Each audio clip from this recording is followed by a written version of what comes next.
Aleksander from Dubai College, and what you just witnessed is called the Doppler effect. First, we have to understand that the source of the sound produces sound that travels in all directions, and in the same medium, sound travels at the same speed. With a consistent wavelength, when stationary, the sound emits a sound with a constant frequency. But what happens when the sound begins to move? As the source of the sound moves, the frequency from the perspective of the source remains constant. However, for observers, it may change. As the object speeds in a certain direction, observers in that direction will hear a higher pitched sound due to the shorter wavelength and thus higher frequency. Similarly, observers on the opposite side of the movement will hear a lower pitched sound because of the longer wavelength and lower frequency. My experiment will investigate how different pitches are affected by the movement of the source. For this experiment, we're going to need one source of sound, phone A, and we can change the pitch, one sound amplifier, this speaker, and one frequency meter, this phone which uses the app Decibel. And lastly, we're going to need a car.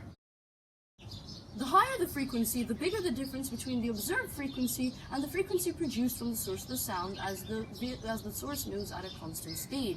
Therefore, my prediction is that the experiment with the 20,000 Hz will change the most. In this experiment, we are in an environment with minimal interference. We will be driving a car down the same stretch of road at 50 kilometers per hour. I will repeat this experiment 4 times, once for each frequency: 10,000, 15,000, 18,000, and 20,000 Hz.